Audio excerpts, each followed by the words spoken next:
Se encuentra a más de 15.000 kilómetros de distancia de su casa, Australia. Encerrado en un territorio, el de Ecuador, dentro de otro territorio, el Reino Unido. En un hogar que se ha convertido en su prisión. En este rincón de Londres, en la Embajada de Ecuador, se esconde el enemigo número 1 de Estados Unidos, Julian Assange.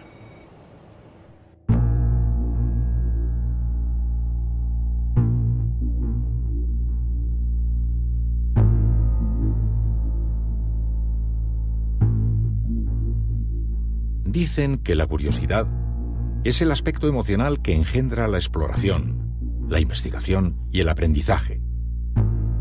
Pero todo se complica cuando los interrogantes se trasladan al futuro. Ahora se están abriendo nuevos horizontes y se anuncian cambios enormes.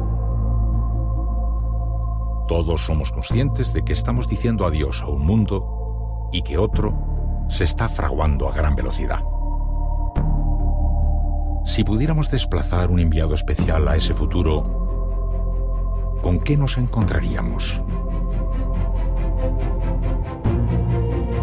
Por eso, con mi penúltima energía profesional, me propongo viajar a esa frontera, para conocer y escuchar a quienes están diseñando el nuevo tiempo. Voy a dejar al descubierto mi bendita curiosidad para intentar desentrañar esa gran incógnita.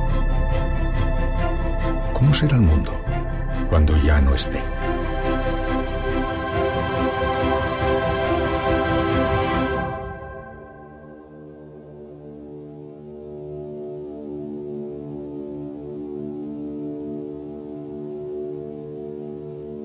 El futuro de la información está librando en estos tiempos una batalla trascendental.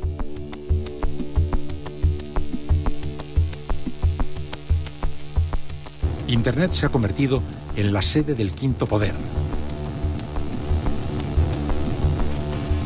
en el que se almacenan filtraciones, cables, documentos, archivos e informaciones encriptadas que circulan sin aparente control por la red. Julian Assange es actor muy principal en una partida decisiva de cuyo resultado dependen desde los secretos de los estados hasta la privacidad de las personas. Assange, entre la utopía de Internet como espacio de libertad y la distopía de Internet como espacio ocupado por el ojo vigilante del gran hermano.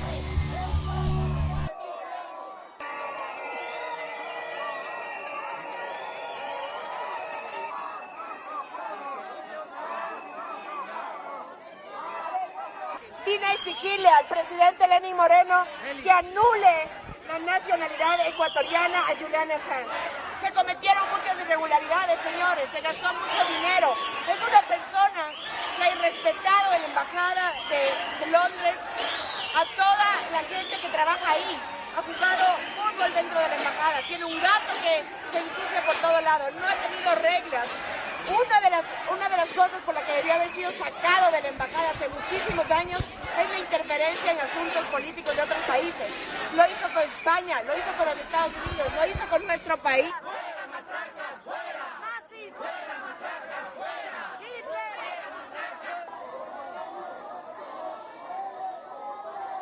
Luego de haber divulgado toda la información al mundo, de todos los pecados que tienen las burguesías internacionales, yo creo que eso no lo van a perdonar. Y lo mismo es la persecución que se le hace a Snowden y a otra gente que ha osado decir cosas que no se deben decir. Entonces yo creo que su vida corre mucho peligro.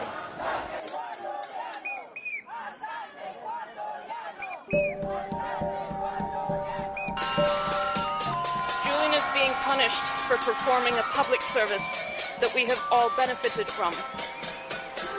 He is in prison because he informed you of actual crimes and atrocities being committed by a foreign power.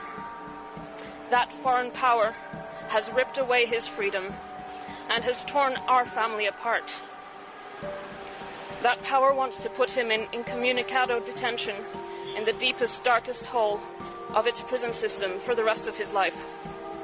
Julian faces a 175-year prison sentence. Most of the charges relate to simply receiving and possessing government documents. Under oath, the prosecution concedes that it has no evidence that a single person has ever come to physical harm because of these publications. Julian is not a U.S. citizen. He has never lived there. He did not sign an oath to the U.S. government. He should not be sent there. Julian's duty is to the public, to publish evidence of wrongdoing, and that's what he did. The U.S. administration's prosecution is trying to make normal journalistic activities, which are entirely legal in this jurisdiction, an extraditable offense. The U.S. administration will not stop with him.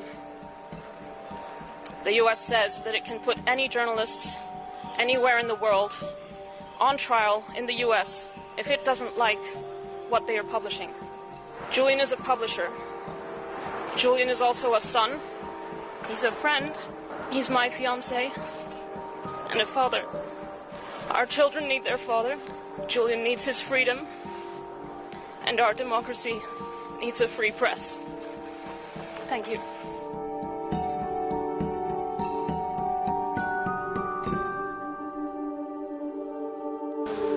Se reúnen desde este lunes en Ginebra diplomáticos rusos y estadounidenses para abordar la crisis de Ucrania en unas conversaciones que se esperan difíciles. Es el primero de los encuentros previstos esta semana destinados a rebajar la tensión, dado que Moscú ha concentrado tropas y tanques en la frontera. Los países occidentales temen que el Kremlin pueda estar planeando una invasión de Ucrania. Rusia asegura sentirse amenazada por las armas de Estados Unidos y la OTAN, cada vez situados en países más próximos a su tradicional área de influencia. La OTAN y Estados Unidos, sin embargo, alegan que se trata de una agresión rusa contra Ucrania que lleva años en marcha.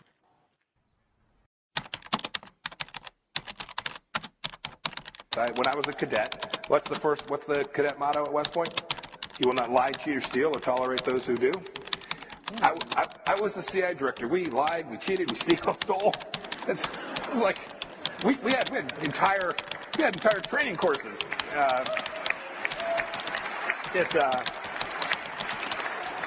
It reminds you of the glory of the American experiment. Middle East. When Iran threatened, the president approved a strike to kill the Iranian terrorist Qasem Soleimani. This is the man most responsible for the murder and maiming of hundreds of American soldiers and thousands of Christians across the Middle East. And you'll recall, too, that when the president took office, radical Islamic terrorists had beheaded Americans, and ISIS controlled a territory in the size of Great Britain.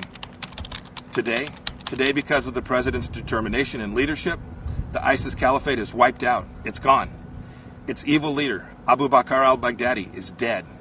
And our brave soldiers, they're on their way home. Wars, and we see corrupt governments continue on. One of the hopeful things that I've discovered is that nearly every war that has started in the past 50 years has been a result of media lies. And the media could have stopped it. If they had searched deep enough, if they hadn't reprinted government propaganda, they could have stopped it. But what does that mean?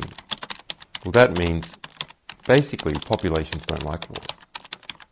And populations have to be fooled into wars. Populations don't willingly and with open eyes go into a war. So if we have a good media environment, then we'll also have a peaceful environment. It really is my opinion that the media in general are so bad, we have to question whether the world wouldn't be better off without them altogether. The third award goes to Julian Assange. Julian Assange will be remembered long after many of us have faded, because people will tell the story of Assange, the whistleblower, the publisher, who called and spoke out against killing and war and government policies which were destroying children and families in their home. Very happy to identify and receive the prize on behalf of Julian Assange, and I have asked that I be allowed to visit Julian Assange in Belmarsh Prison in London, and I hope that will be granted.